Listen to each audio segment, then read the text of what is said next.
Hello बेटा, कैसे हैं आप सभी। मेरा नाम है मोहित गर्ग और आप देख रहे हैं मेरा YouTube channel Mohit Garg account Asia.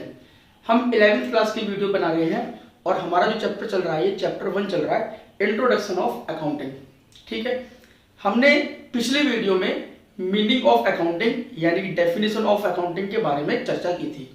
उसमें मैंने आपको समझाया था कि accounting is an art of recording, classifying, summarising, analysis and interpretation of financial transaction and events. Accounting एक कला है रिकॉर्ड करने की। किसको रिकॉर्ड करते हैं हम? फाइनेंशियल ट्रांजैक्शंस और इवेंट्स को। ट्रांजैक्शंस बिजनेस में होने वाले लेन देन, सेल, परचेज, असेट्स खरीदना, बेचना, इसके अलावा बहुत सारे खर्चे, इन सबको हम बुक्स ऑफ अकाउंट्स में रिकॉर्ड करते हैं। जिस बुक में हम रिकॉर्ड करते हैं उसका नाम क्या है? उसका नाम है जर्नल। इसके अलावा मैंने आपको बताया था कुछ सब्सिडरी बुक्स भी हम तैयार करते हैं और सब्सिडरी बुक्स में भी हम ट्रांजैक्शंस को रिकॉर्ड करते हैं। ये ट्रांजैक्शन किस नेचर की होनी चाहिए? फाइनेंशियल नेचर की।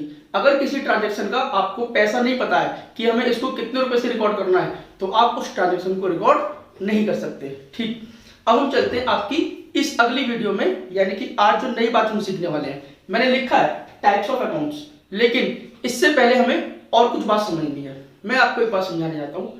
पिछली वीडियो में शायद मैंने आपसे ये कहा था कि अकाउंटिंग जो है वो एक बिजनेस की लैंग्वेज है। सर, ये बिजनेस की लैंग्वेज कैसे है? हमारे मन में भी ये सवाल है। अच्छा, इसके अलावा आपके मन में और ढेरों सारे सवाल होंगे। बेटा, अकाउंटिंग अभी शुरुआत ही हुई है, केवल अभी बहुत सारी चीजें हमको सीखनी है। आप अपने सवालों को अपने पास रखें और जरूर आपको समय रहते उन सब सवालों के जवाब मिल जाएंगे। तो सबसे पहले मैं आपको समझाना चाहता हूँ कि अकाउंटिंग बिजनेस की लैंग्वेज कैसे है। लैंग्वेज आप कितनी जानते हैं? मे बी पॉसिबल है कि आप कम से कम 2 लैंग्वेज जरूर जानते होंगे। एक तो हिंदी जो आप भली भांति जानते हैं और एक इंग्लिश जो आपसे आती होगी या आप सीखने की कोशिश कर रहे होंगे। इंग्लिश लैंग्वेज के बारे में मैं आपसे बात करता हूँ। इंग्लिश एक लैंग्वेज है जिसको हम सीखते हैं। सर, इंग्लिश लैंग्वेज सीखने के लिए क्या क्या जरूरी है? मैं आपको बताता हूँ। आपने भी सीख रखा है, बचपन में आप लोगों ने ABCD सीखी होंगी, अल्फाबेट। फिर उसके बाद आपने क्या सीखे? वर्ड बनाने, जैसे कि कैट, डॉग, गॉड, इस तरह के लॉयन, टाइगर, आपने इस तरह के वर्ड सीखे। और जब आपसे वर्ड भी आ गए थे तब आपके टीचर ने आपको सेंटेंस बनाने सिखाए थे। ध्यान करें, सेंटेंस जो होते हैं उसके लिए आपको प्रॉपर ग्रामर सीखनी पड़ती है और ग्रामर जो होती है उसके अपने कुछ रूल्स होते हैं, उनके आधार पर आप सेंटेंस बनाना सीखते हो। मैं आपको यहाँ पर एक एग्जाम्पल की हेल्प से समझाता हूँ, आप मेरी बात को समझने का प्रयास करें। ये देखिए जरा,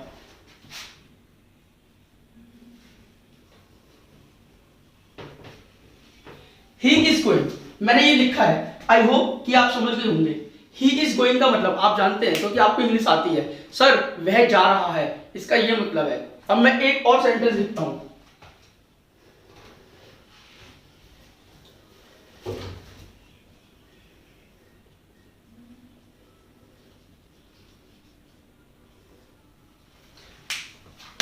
बताइए ये क्या लिखा हुआ है?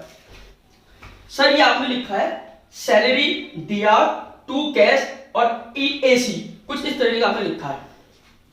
बिल्कुल ठीक बात है, आपको ये समझ में आ रहा है। मैं ये मान के चल रहा हूं कि मेरी वीडियो केवल वही बच्चे देख रहे हैं जिन्होंने भी 10th के बाद में केवल 11th में एडमिशन ही लिया है और उनको अकाउंट्स की बिल्कुल भी नॉलेज नहीं है। अगर कुछ बच्चे इसके बारे में जानते हैं तो ठीक है, बड़ी अच्छी बात है, लेकिन मैं उन बच्चों को समझाने का प्रयास कर रहा हूं जिनको अभी तक अकाउंट्स की ABCD भी नहीं पता है। ठीक, तो उन बच्चों को ही लग रहा होगा जिनको भी कुछ नहीं आता कि सर आपने लिखा है salary, DR, to cash account. बेटा बात सुनिए, ये आप जानते हैं ही इज गोइंग, इसका मतलब वह जा रहा है, लेकिन इसका मतलब आपको नहीं पता। पता है इसका मतलब क्या है? इसका मतलब यह है कि किसी भी फर्म ने सैलरी पेड करी है।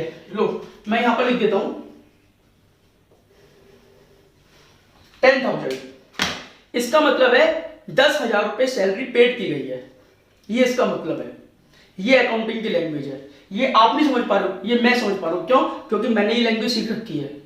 बहुत से लोग, आप किसी भी अकाउंट्स ऑफिस में चले जाइए, वहां पर डेबिट क्रेडिट की बातें होती हैं। वो डेबिट क्रेडिट के बारे में जानते हैं, उनको पता है वहां कैसे बातें होती हैं कि भाई फलाने अकाउंट को डेबिट कर दो, उस अकाउंट को क्रेडिट कर दो, उसके इतने रुपए आ गए, उसके खाते में डाल दो, ये कर दो। वो सब इस तरह की बातें करते रहते हैं। क्यों? क्योंकि वो अकाउंट्स की बातें कर रहे हैं, वो अकाउंट्स की लैंग्वेज में बातें कर रहे हैं। आपको शायद उस तरह की बातें समझ में नहीं आएंगी, जैसे डॉक्टर की लैंग्वेज आपको समझ में नहीं आती, ठीक वैसी अकाउंट्स की अपनी लैंग्वेज होती है, वो हमें सीखनी पड़ती है। ध्यान से, salary debit to cash account, इसका मतलब है 10,000 रुपए सैलरी पेड की। आपसे भी ये लैंग्वेज आएगी। अब मेरी बात सुनिए सर, ग्रामर सीखने के लिए आपने पहले अल्फाबेट, फिर वर्ड, फिर सेंटेंस। आप ध्यान करें, कोई भी सेंटेंस सीखने के लिए ग्रामर सीखनी, और ग्रामर क्या है आपको सबसे पहले जितना मुझे याद आता है हमें ये सिखाया गया था कि टेंस कितने प्रकार के होते हैं, तो शायद टेंस 3 प्रकार के होते हैं, पास्ट, प्रेजेंट, फ्यूचर, इस तरीके की बातें। फिर उसके अंदर होते हैं अफर्मेटिव, इंटरोगेटिव, ये सब तरीके के, फ्यूचर टेंस, ये टेंस, मतलब बहुत सारे तरीके। तो एक पूरी ग्रामर है, पूरे उसके रूल्स है। कोई भी सेंटेंस बनाने के लिए आपको सीखना पड़ता है प्रॉपर ग्रामर को। ठीक वैसे ही इसको बोलते हैं एंट्री, इसको बोलते हैं सेंटेंस, इसको बोलते हैं एंट्री। कि ट्रांजेक्शन को रिकॉर्ड करना, आपने किसी को सैलरी पेड करी, उसको कैसे रिकॉर्ड करोगे, ट्रांजेक्शन को रिकॉर्ड करना। कैसे रिकॉर्ड करते हैं, इसके अपने कुछ रूल्स होते हैं, कुछ रेगुलेशंस होते हैं। जैसे ग्रामर के रूल्स बेस किस पर है, टेंस पर, कि टेंस कितने प्रकार के होते हैं, वैसे ही बिजनेस के अंदर जितनी भी ट्रांजेक्शन होती हैं, 100, 200, 500, 1000, लाख, 2 लाख, जितनी ट्रांजेक्शन बिजनेस के अंदर होती है, जितने भी अकाउंट्स बिजनेस के अंदर खुलते हैं, उन अकाउंट्स को पहले 3 पार्ट में बांटा गया। जैसे सारे टेंस कितने 3 प्रकार में बांटे गए, पास्ट, प्रेजेंट, फ्यूचर, वैसे ही जितने भी अकाउंट्स हम सीखते हैं उन सबको 3 प्रकार से बांटा गया। तो उन्होंने ये कहा कि भाई जब हम सारे ट्रांजेक्शन को या सारे अकाउंट्स को 3 भागों में बांट देंगे तो हमारे लिए उनके रूल्स बनाने आसान हो जाएंगे। रूल्स बनाने के लिए कि ट्रांजेक्शन को रिकॉर्ड कैसे करें, उसका रूल क्या होगा, 3 प्रकार से। Types of accounts, personal accounts, real और असेट्स अकाउंट, और नॉमिनल अकाउंट। सर ये क्या है, यही तो सीखना है। आप मेरे से अकाउंट समझने वाले हैं बेटा, बात सुनिए, आप अकाउंट्स की लैंग्वेज सीखने जा रहे हैं मेरे साथ। मैं आपको बता दूं, अकाउंट्स की जर्नल एंट्री रिकॉर्ड करने के लिए आपको सबसे पहले ये जानना जरूरी है कि how many types of accounts. There are 3 types of accounts as per traditional method. Sir ये ट्रेडिशनल मेथड क्या है, जो ट्रेडिशनल, जो हमारी प्रथा चली आ रही है, ट्रेडिशनली जो हम फॉलो कर रहे हैं, पुराने समय से जो हम फॉलो कर रहे हैं, 100, 200, 400, 500 साल से जो हम फॉलो करते आ रहे हैं, मैं उसकी बात कर रहा हूं। ट्रेडिशनल अप्रोच एक मॉडर्न अप्रोच है, मैं भी उसकी चर्चा नहीं कर रहा आपसे, मैं ट्रेडिशनल अप्रोच की आपसे चर्चा कर रहा हूं। As per traditional approach accounts 3 प्रकार के होते हैं, पर्सनल अकाउंट्स, रियल और असेट्स अकाउंट, और नॉमिनल अकाउंट। ऐसा कहा जा रहा है कि बिजनेस के अंदर जितनी भी ट्रांजेक्शन होती है, बिजनेस में या तो हम लेन देन कर रहे होते हैं व्यक्तियों से, किसी राम नाम के व्यक्ति से, किसी श्याम नाम के व्यक्ति से, किसी ललित नाम के व्यक्ति से, या किसी नरेंद्र नाम के व्यक्ति से, हम ऐसे लोगों से लेन देन कर रहे होते हैं। बिजनेस के अंदर या तो हम बहुत सारी असेट्स खरीद रहे होते हैं या हम किसी असेट्स को बेच रहे होते हैं। असेट्स जैसे कि हमने बिल्डिंग खरीदी, हमने प्लांट खरीदे, हमने बिल्डिंग खरीदी, हमने मशीनरी खरीदी, हमने व्हीकल खरीदे, यहां पर कोई पर्सन नहीं है तो हमने कहा हम इनको बोलते हैं असेट्स अकाउंट। बिजनेस में आप जितनी भी असेट्स खरीदते हो, हमने बोला कि ये असेट्स अकाउंट है, ये रियल अकाउंट है। और जितने भी हम लोगों से लेन देन करते हैं उनको हमने क्या बोला कि ये पर्सनल अकाउंट है। इसके अलावा एक प्रकार के अकाउंट और होते हैं नॉमिनल अकाउंट, इनको हिंदी में बोलते हैं नाम मात्र खाते। बिजनेस के अंदर हम लोगों से लेन देन कर रहे होते हैं, हम कुछ असेट्स खरीद रहे होते हैं, इसके अलावा हम कुछ खर्चे कर रहे होते हैं। सर खर्चे जैसे कि हम बिजली का बिल देते हैं, हम टेलीफोन का बिल देते हैं, हम पानी का बिल देते हैं, हम भाड़े के पैसे देते हैं, फ्रेट के, हम ढुलाई के पैसे देते हैं, जो गाड़ियों में सामान उतरवाते हैं मजदूरों को पैसे दिए जाते हैं, हम उसके पैसे देते हैं। इसके अलावा हम पोस्टेज के खर्चे करते हैं, कोरियर के खर्चे करते हैं, बहुत सारे खर्चे हमारे यहाँ होते हैं, हम उनको भी एक अकाउंट्स बोलते हैं और उनका नाम है नॉमिनल अकाउंट। तो 3 प्रकार से पहले खातों को बांटा गया। बोले भी अब समझेंगे कि इन 3 प्रकार के खातों में आप जब भी कोई ट्रांजेक्शन पास करते हो, जब भी कोई एंट्री पास करते हो, जैसे कि सेंटेंस को आपको पहचानना पड़ता है ना कि ये सेंटेंस फ्यूचर का है, पास्ट का है या प्रेजेंट का है, वैसे ही हमें किसी भी ट्रांजेक्शन में ये पहचानना पड़ता है कि कौन सा अकाउंट उसमें रिफ्लेक्ट हो रहा है। उसमें पर्सनल अकाउंट रिफ्लेक्ट हो रहा है, उसमें असेट्स अकाउंट रिफ्लेक्ट हो रहा है, या उसमें नॉमिनल अकाउंट रिफ्लेक्ट हो रहा है। सर कैसे पता चलेगा, सीख जाएंगे बेटा, बड़ा आसान है। 2-3 वीडियो में आपको जनरल एंट्री का मास्टर बना दूंगा, चिंता मत करो बिल्कुल। लेकिन आपको वीडियो पूरी देखनी होगी और समझनी होगी मेरे से। और हाँ, कोई भी डाउट है आपको मेरे से पूछने होंगे, पूछोगे नहीं तो सीखोगे नहीं, ठीक है ना। अब सुनो मेरी बात आगे। तो हमने कहा जी पर्सनल अकाउंट यानी कि जितने भी व्यक्तियों से आप लेन देन कर रहे हो। अब सुनो, पर्सनल में भी 3 प्रकार के होते हैं। सर पर्सनल में 3 प्रकार कैसे, natural personal account, artificial personal account और रिप्रेजेंटेटिव पर्सनल अकाउंट। मैंने क्या कहा, कोई भी बिजनेस या तो व्यक्तियों से लेन देन कर रहा होता है, या उसके पास बहुत सारी असेट्स होती हैं, या वो कुछ खर्चे कर रहा होता है। हम सारे अकाउंट्स को इन 3 चीजों में ही डिवाइड कर देंगे, ठीक है ना। पर्सन में नेचुरल, आर्टिफिशियल और रिप्रेजेंटेटिव। सर नेचुरल नाम से पता पड़ रहा है, प्राकृतिक। ऐसे व्यक्ति जिनको भगवान के द्वारा बनाया गया, नेचर यानी क्रिएटेड बाय गॉड, हम उनकी बात करें सर। आप और मैं, हम कौन है? नेचर के बनाए हुए, भगवान के बनाए हुए हैं, हम नेचुरल पर्सन है। तो हम कुछ नेचुरल लोगों से डीलिंग कर रहे होते हैं बिजनेस के अंदर, उनको बोलते हैं नेचुरल पर्सनल अकाउंट। कुछ होते हैं हमारे पास में आर्टिफिशियल पर्सनल अकाउंट, आर्टिफिशियल कृत्रिम, जैसे कि एक तो गोल्ड होता है असली और एक होता है गोल्ड जो आर्टिफिशियल होता है। जैसे आर्टिफिशियल ज्वेलरी नहीं आती, कई बार दुकानों पे लिखा हुआ भी होता है सोने से कम नहीं, खो जाए तो गम नहीं, यानी कि वो सोने की तरह ही काम करती है लेकिन वास्तव में वो सोना नहीं होती है। ठीक वैसे ही हम पर्सन होते हैं, कुछ ऐसी संस्थाएं होती हैं जो हमारी तरह ही लेन देन करती हैं लेकिन वास्तव में वो हमारी तरह खाना नहीं खाती, पानी नहीं पीती, सांस नहीं लेती, वो हमारी तरह व्यवहार नहीं करती हैं। लेकिन हाँ, जैसे हम लेन देन करते हैं ठीक वैसे ही वो भी लेन देन करते हैं। सर एग्जांपल, जैसे कि बैंक, आप मुझे बताइए, अगर मान लो आपका बैंक अकाउंट है किसमें? एसबीआई बैंक में। आप अपने एसबीआई बैंक अकाउंट में 10,000 रुपए जमा करके आए। आप ध्यान से मेरी बात समझना, आपने वो 10,000 रुपए जमा करने के लिए किसको दिए? कैशियर को दिए। जब आप कैशियर को 10,000 रुपए देते हो तो आप क्या कहते हो कि मैंने 10,000 रुपए कैशियर को दिए या मैंने 10,000 रुपए एसबीआई बैंक को दिए? आप कहते हो कि 10,000 रुपए हमने एसबीआई बैंक में जमा करे, हमने कैशियर को जमा नहीं करे। और सुनो, कैशियर का क्या भरोसा, कैशियर तो आज है कल को कोई दूसरा बदल जाएगा।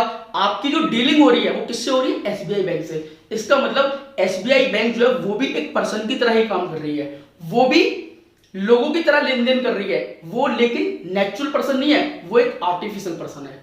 हमें किसने बनाया? भगवान ने। और बैंक को किसने बनाया? हमने। यानी कि क्रिएटेड बाय लॉ।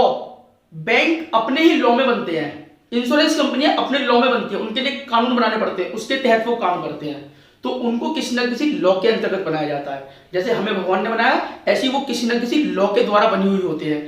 ऐसे ही कुछ फर्में होती हैं, कुछ कंपनियां होती हैं, वो अपने नाम से ही बिजनेस करती हैं। जैसे कि जब आप जियो का 500 रुपए का रिचार्ज करवाते हो किसी दुकानदार से, आजकल तो ऑनलाइन होते हैं, सोच के देखो जरा, अगर उस दुकानदार ने 500 का रिचार्ज कर दिया और आपके पैसे नहीं आए किसी वजह से, तो क्या आप उससे लड़ते हो? नहीं, आप जियो कंपनी से लड़ रहे होते हो। उस टाइम पे आप जियो कंपनी में फोन करते हो कि भैया मैंने 500 का रिचार्ज करवाया अभी तक नहीं आया। इसका मतलब आपकी डीलिंग किससे हो रही है? जियो कंपनी से। क्या आपने जियो कंपनी को भी देखा है? नहीं देखा। जियो कंपनी एक आर्टिफिशियल पर्सन है, वो भी लेन देन कर रही होती है। आई होप आपको मेरी बात समझ में आ गई होगी। फिर भी डाउट हो तो आप जरूर लिखना मुझे। इसके अलावा तीसरे होते हैं रिप्रेजेंटेटिव अकाउंट। बेटा रिप्रेजेंटेटिव अकाउंट को समझने के लिए कुछ आपको वीडियो लगेंगी अभी, क्योंकि मैं आपको ऐसे समझा दूं उसका फायदा नहीं है जब तक कि हम उसका प्रैक्टिकल एस्पेक्ट ना देख लें। तो रिप्रेजेंटेटिव पर्सनल अकाउंट फिलहाल मैंने यहाँ लिखे जरूर है कैपिटल ड्राइंग, लेकिन फिर भी हम इसको समझेंगे कि रिप्रेजेंटेटिव अकाउंट को हम रिप्रेजेंटेटिव क्यों बोल रहे हैं। फिलहाल तो दो बातें आपको समझ में आ गई, नेचुरल पर्सन आपके और मेरे जैसे लोग, और आर्टिफिशियल पर्सन जैसे बैंक, स्कूल, कॉलेज, यूनिवर्सिटी और तुम्हारा इंश्योरेंस कंपनियां या कोई कंपनी या कोई फर्म। ठीक है ना, ये सब कौन है? ये सब आर्टिफिशियल पर्सन है। इनके एग्जांपल मैंने लिखे हैं Ram account, Manorama account, Pratyaksh account, Shikha account, Mohit account. ये सब कौन है? नेचुरल। आर्टिफिशियल के HDFC bank account, ICICI bank account, XYZ firm, Jio Reliance या हुंडा, ये सब आर्टिफिशियल पर्सन है। Representative capital account, drawing account, outstanding expense या प्रीपेड एक्सपेंस। तो जब भी कोई ट्रांजैक्शन आपके सामने आती है और कोई आपसे ये कहता है कि भाई इसकी एंट्री डालो, तो आपको कोई एंट्री का रूल क्या? अरे रूल को लिखने, रूल समझने से पहले ये तो समझ लो कि इसके अंदर दो अकाउंट कौन से रिफ्लेक्ट हो रहे हैं। तो आपको हर ट्रांजैक्शन के अंदर दो अकाउंट ढूंढने होते हैं, पहले वो अकाउंट पहचानना आप सीख रहे हो कि कौन सा अकाउंट है। अच्छा सर, इसके बाद में दूसरे प्रकार के होते हैं रियल और असेट्स अकाउंट। जितनी भी असेट्स होती हैं हमारे पास में वो दो प्रकार की होती हैं, टेंजिबल असेट्स और इनटेंजिबल असेट्स। टेंजिबल को हिंदी में बोलते हैं मूर्तवान संपत्तियां और इंटेंजिबल को हिंदी में बोलते हैं अमूर्तवान, अमूर्त, जिनकी कोई मूर्त नहीं होती। ये घड़ी है, ये एक टेंजिबल असेट्स है। ये मेरे पास जस्टर है, ये एक टेंजिबल असेट्स है। मेरा ये घर है, ये एक टेंजिबल असेट्स है। ये मेरा बोर्ड है, ये एक टेंजिबल असेट्स है। ये मेरे सामने टेबल रखी हुई है, ये एक टेंजिबल असेट्स है जिससे मैं ये शूट कर रहा हूं वीडियो। ये मेरा मोबाइल या कैमरा, ये मेरी टेंजिबल असेट्स है। जिस ट्राइपॉड पे खड़ा हुआ है ये एक टेंजिबल असेट्स है। आप समझ लीजिए, व्हीकल्स, कंप्यूटर्स, ये सब टेंजिबल एसेट्स होती हैं, मतलब जिनको आप देख भी सकते हो और जिनको आप छू भी सकते हो। जिनको आप देख भी सकते हो, जिनको आप छू भी सकते हो, वो सब टेंजिबल एसेट्स है। इनटेंजिबल एसेट्स कौन सी होती है? सर बेटा बात सुनो, अगर कोई व्यापार करना है, कोई बिजनेस करना है, तो आपको बिल्डिंग जरूरी चाहिए, आपको फर्नीचर जरूर चाहिए, आपको गाड़ियां चाहिए, आपको कंप्यूटर चाहिए। इनके बिना बिजनेस नहीं हो सकता। ठीक वैसे ही इंटेंजिबल एसेट्स होती हैं, उनके बिना बिजनेस नहीं हो सकता। सर इंटेंजिबल एसेट्स कैसे होती है? जैसे कि गुडविल, ट्रेडमार्क, कॉपीराइट, लाइसेंस। मैं एक एग्जांपल की हेल्प से आपको समझाता हूं। कॉपीराइट का एग्जांपल लेते हैं। बात सुनो, जब भी कोई किसी चीज का राइटर मैं होता हूं तो उसको छापने का राइट भी मेरे पास होता है। मान लो मैंने कोई अकाउंट्स के ऊपर बुक लिखी तो उसको छापने का राइट भी मेरा है, उसको बेचने का राइट भी मेरा है। लेकिन मैं एक राइटर हूं, मेरे पास इतने पैसे नहीं है कि मैं उसको छपवा भी सकूं, उसको बिकवा भी सकूं। उसके लिए मुझे एक प्रकाशन चाहिए। प्रकाशन को मेरी जरूरत है, मुझे प्रकाशन की जरूरत है। अगर मैं एक अच्छा राइटर हूं तो प्रकाशन मेरे पास आएगा। प्रकाशन वाला मुझसे कहेगा कि साहब हम बुक छापते हैं, आप अपनी बुक को छापने का राइट हमें दे दो। मैं अगर उस बुक को छापने का राइट प्रकाशक को देता हूं तो इसके लिए प्रकाशक से मेरे से राइट खरीदना पड़ेगा। इसको हम बोलते हैं कॉपीराइट। मैं कहूंगा कि ठीक है मैं अपनी बुक छापने का राइट आपको दे दूंगा, लेकिन मैं आपको ये राइट 20 लाख रुपए में बेचूंगा। अगर वो एग्री करते हैं तो वो मान जाएंगे। तो मैंने उनसे 20 लाख रुपए लिए और बुक को छापने का राइट उनको दे दिया। जब तक मैं उनको राइट दे दूंगा वो मेरी बुक नहीं छाप सकते। इसका मतलब उन्होंने मेरे से कॉपीराइट खरीदा, बिना कॉपीराइट खरीदे वो बुक नहीं छाप सकते। तो जैसे बिजनेस करने के लिए हमें टेंजिबल एसेट्स की जरूरत पड़ती है, वैसे ही बिजनेस करने के लिए हमें इनटेंजिबल एसेट्स की भी जरूरत पड़ती है। अभी कॉपीराइट क्या एसेट्स है बताओ? कोई दिखाई दे रही है आपको? कॉपीराइट क्या है? मैंने एक बुक लिखी, उस बुक को मैंने रजिस्ट्रार के यहाँ जाकर रजिस्टर करा लिया कि भाई ये मैंने बुक लिखी है अकाउंट के ऊपर, मेरे जैसे कंटेंट को कोई दूसरा राइटर ना लिख ले, इसीलिए आप मेरी इस बुक को रजिस्टर्ड कर दो। मैंने रजिस्टर करा लिया। अब वो जो बुक है वो मेरे नाम से रजिस्टर्ड होगी। इसको हम बोलते हैं कॉपीराइट, यानी कि मेरे पास उसका अधिकार है। मैंने वो अधिकार किसको दे दिया? सुल्तान चंद को या किसी और प्रकाशक को दे दिया। इसका मतलब मैंने वो राइट उनको बेच दिया। अब उनके लिए वो क्या बन गई? उनके पास क्या फिजिकल में कोई असेट्स गई? नहीं, उनके पास केवल एक राइट गया। मैंने उनको लिखित में दे दिया कि ठीक है मैं ये बुक छापने का राइट आपको देता हूं। तो हम कोई चीज यूज करने का राइट अगर किसी को देते हैं तो वो भी एक उसको खरीदना होता है। तो इनको हम बोलते हैं इनटेंजिबल एसेट्स सामने वाले के लिए। बात समझ में आ गई होगी आपको? फिर भी कोई दिक्कत है तो आप मेरे से डिस्कस कर सकते हैं बाद में। ठीक, तो ऐसी गुडविल, ट्रेडमार्क, लाइसेंस, ये सारी चीजें भी हम लेटर ऑन डिस्कस करेंगे। इसके बाद आते हैं nominal account. Sir nominal account में सारे खर्चे और सारी इनकम होती है। खर्चा यानी कि जिसके लिए आपने कोई पैसा खर्च किया हो। सर हमारे मन में एक सवाल आ रहा है, यहां पर हमने एक प्लांट खरीदा 1 लाख रुपए का, तो प्लांट भी तो एक खर्चा ही है। देखिए प्लांट एक खर्चा नहीं है, प्लांट एक असेट्स है। इसके लिए आपने कैश खर्च किया मैं मानता हूं, लेकिन इसको हम असेट्स बोलेंगे। लेकिन अगर आपने किसी को सैलरी पेड करी, आपने किसी को सैलरी पेड करी तो वो आपके लिए एक एक्सपेंस है। दोनों में अंतर होता है बेटा। देखो जब भी हमने 1 लाख रुपए खर्च किया, कोई चीज ली, बदले में मेरे पास कुछ आया, तो इसका मतलब मेरे पास असेट्स आई। लेकिन अगर मान लो मैंने अपने यहाँ किसी वर्कर को रखा, उसको मैंने सैलरी पेड करी 10,000 रुपए, तो 10,000 के बदले में मुझे क्या दे रहा है? कुछ नहीं, केवल अपनी सर्विस दे रहा है। मुझे क्या दे रहा है? मुझे अपनी सर्विस दे रहा है। एक और एग्जांपल समझते हैं। मान लो मैंने बाजार से एक प्लांट खरीदा 5 लाख रुपए का, तो ये मेरी असेट्स है क्योंकि 5 लाख रुपए गए, मेरे पास में प्लांट आया, ये मेरी असेट्स है। लेकिन अगर मान लो मैंने 20,000 रुपए महीना किराए पर किसी का प्लांट हायर कर लिया, मैंने किसी का प्लांट किराए पर ले लिया, तो मैं उसको 20,000 रुपए देता हूं और बदले में प्लांट का मालिक नहीं बनता, मैं केवल प्लांट को यूज करता हूं। प्लांट उसी का रहेगा, 20,000 मेरे पास से जाते रहेंगे, केवल प्लांट की सर्विस लेता रहूंगा। वैसे ही बिजनेस के अंदर हम जितने भी, जैसे हम अपने वर्कर्स को वेजेस पेड करते हैं, सैलरी पेड करते हैं, हम बिल्डिंग का किराया देते हैं, हम कमीशन पेड करते हैं किसी को माल बिकवाने के लिए, हम गाड़ी का भाड़ा देते हैं जो हम गाड़ियों में सामान लेके आते हैं, या हम कैरीज पेड करते हैं। इन सब में हमारे पास बदले में कुछ नहीं आता, केवल उनकी सर्विस आती है। जब पैसा खर्च करके बदले में कुछ भी ना आए, हम उसको बोलते हैं कि ये एक एक्सपेंस है। समझ में आ रही बात? और जब भी पैसा खर्च करके बदले में कुछ आ जाए तो हम उसको बोलते हैं कि ये हमारी असेट्स है। बात ठीक है बेटा आपको मेरी? ठीक, आई होप मेरा आपको मेरी बात समझ में आ गई होगी। ठीक, इसके अलावा कुछ इनकम भी होती है। रेंट रिसीव, देखो रेंट हम पेड भी करते हैं। रेंट पेड कर रहे हैं तो खर्चा है। मान लो हमारी कोई बिल्डिंग है हमारे बिजनेस की, हमने उस बिल्डिंग को किराए पर दे दिया, तो इसका मतलब हमारी क्या है? इनकम है। हमने कमीशन किसी को पेड किया माल बिकवाने के लिए, तो हमारे लिए खर्चा है। लेकिन अगर मान लो हमें किसी ने कमीशन दिया तो ये हमारे लिए क्या है? इनकम है। ऐसे इंटरेस्ट रिसीव, मान लो हमने किसी को पैसा उधार दिया बिजनेस में, तो जब हम उधार देते हैं तो सामने वाले से हम क्या लेते हैं? उसके बदले में ब्याज लेते हैं। तो इंटरेस्ट अगर रिसीव हो रहा है तो हमारी इनकम है। हाँ सीधी सी बात है, अगर हमने किसी को इंटरेस्ट पेड किया है तो वो हमारे लिए एक खर्चा होता है। ठीक, तो बिजनेस के अंदर जितने भी अकाउंट होते हैं बेटा, उनको 3 प्रकार में बांटा गया, पर्सनल, रियल और नॉमिनल। पर्सनल अकाउंट 3 प्रकार के, natural personal account, artificial personal account, representative personal account. Natural personal account created by God, artificial personal account created by any law, representative personal account, ये किसी तरह क्रेडिट नोट, ये अपने आप ही अपने आप में अकाउंट बनते हैं। समझाऊंगा इसके बारे में आपको। इनके एग्जांपल, ये इनके एग्जांपल, ये इनके एग्जांपल। आप ये पूरा आपको नोट करना है और फिर इसके बाद में हम इसके बारे में और चर्चा करेंगे, चिंता ना करें आप। हम समझेंगे कि इन अकाउंट्स को पहचानने के बाद में, जैसे कि सेंटेंस आपने पहचान लिया, अच्छा ये पास्ट अफर्मेटिव है या पास्ट इंटर, बहुत सारे तरीके के, मैं ज्यादा इंग्लिश में नहीं जा रहा, तो फिर उसके बाद सेंटेंस बनाना शुरू करते हैं। तो ऐसे ही ना, जब हम किसी अकाउंट को पहचान लेते हैं किसी ट्रांजेक्शन में, तो फिर हम उसके रूल्स लगाते हैं। अब मैं आपको पर्सनल अकाउंट का रूल है debit the receiver, credit the giver. Real account का रूल है debit what comes in, credit what goes out. इसको मैं रफ कर देता हूं बेटा, आप इसको नोट मत करना। Credit what goes out. और नॉमिनल अकाउंट का रूल है debit all expense and losses, credit all income and gain. Sir debit credit क्या होते हैं ये तो बताओ, और हम क्यों डेबिट कर रहे हैं क्यों क्रेडिट कर रहे हैं। बेटा नेक्स्ट वीडियो में यही समझना है। डबल एंट्री सिस्टम को हम फॉलो करते हैं। डबल एंट्री सिस्टम क्या होता है, डेबिट क्रेडिट क्या होते हैं, हम जब एंट्री बनाएंगे ना तो एंट्री के माध्यम से ही हम इन सब चीजों को सीखेंगे। अभी आपके अकाउंट्स में इसके अलावा थ्योरेटिकल चैप्टर भी है। मैं थ्योरी में जाना नहीं चाहता, मैं सीधा आपको प्रैक्टिकल अप्रोच पे लेके आना चाहता हूं। जैसे ही प्रैक्टिकल अप्रोच पे आप आ जाएंगे तो आपको थ्योरी की नॉलेज अपना आप होती चली जाएगी। मुझे सिखाने की जरूरत नहीं पड़ेगी आपको, ऑटोमेटिक वो आपकी कवर होती चली जाएगी। बस मुझे तो केवल फिर आपको गाइड करना है कि देखो बेटा ये बात वहां लिखी हुई है, आपको समझ में आ रही है, आप कहोगे हाँ सर ये बात हमको भली बात ही समझ में आ रही है। तो हम पहले प्रैक्टिकल अप्रोच से काम कर रहे हैं।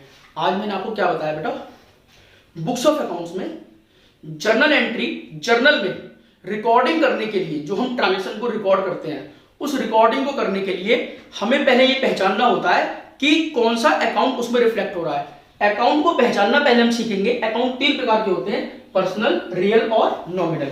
और जैसे ही हम अकाउंट पहचान जाते हैं तब हम उसके रूल्स को अप्लाई कर देते हैं कि अच्छा अगर पर्सनल अकाउंट है, रिसीवर है तो डेबिट होगा, गिवर है तो क्रेडिट होगा। क्यों होगा वो हम समझेंगे। ठीक है ना बेटा, ओके बाय।